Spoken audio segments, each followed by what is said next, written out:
بسم اللہ الرحمن الرحیم۔ حدیث نمبر 541۔ دعا سے پہلے اللہ تعالیٰ کی حمد و ثنا بیان کرنا، نبی اکرم صلی اللہ علیہ وآلہ وسلم پر درود بھیجنا۔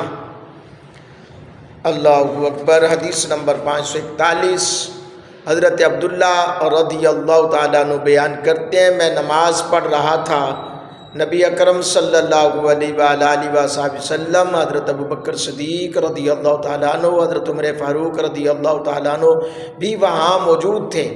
جب میں بیٹھا تو میں نے سب سے پہلے اللہ تعالیٰ کی ثنا بیان کی، پھر نبی اکرم صلی اللہ علیہ وسلم پر درود بھیجا، پھر میں نے اپنے لیے دعا کی تو نبی پاک صلی اللہ علیہ وسلم نے ارشاد فرمایا، تم مانگو تمہیں دیا جائے گا، تم مانگو تمہیں دیا جائے گا، یعنی طریقہ کار۔ اللہ اکبر، اللہ اکبر۔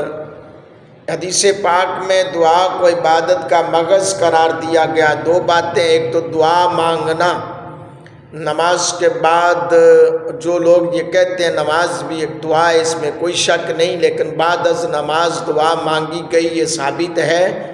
اور دوسرے نمبر پر دعا کا طریقہ کار، حدیث پاک میں الدعاء مخ العبادات، دعا عبادت کا مغز ہے۔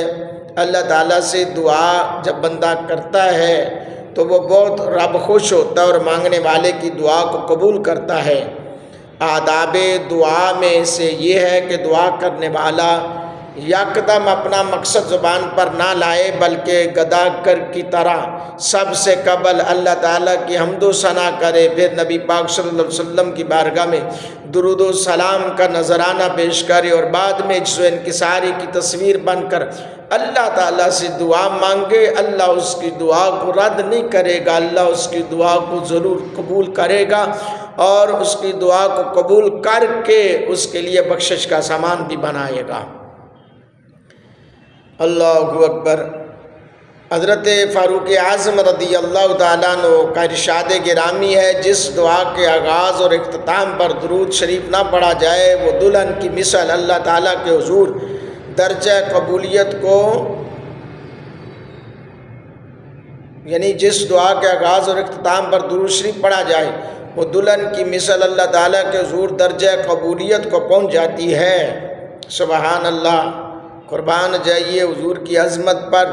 اللہ پاک ہم سب کو حضور کی سیرت پہ عمل کرنے والا بنائے۔ جب ہم سیرت پہ عمل کریں گے انشاءاللہ حضور کی صورت کا بھی دیدار نصیب ہو جائے گا۔ آمین۔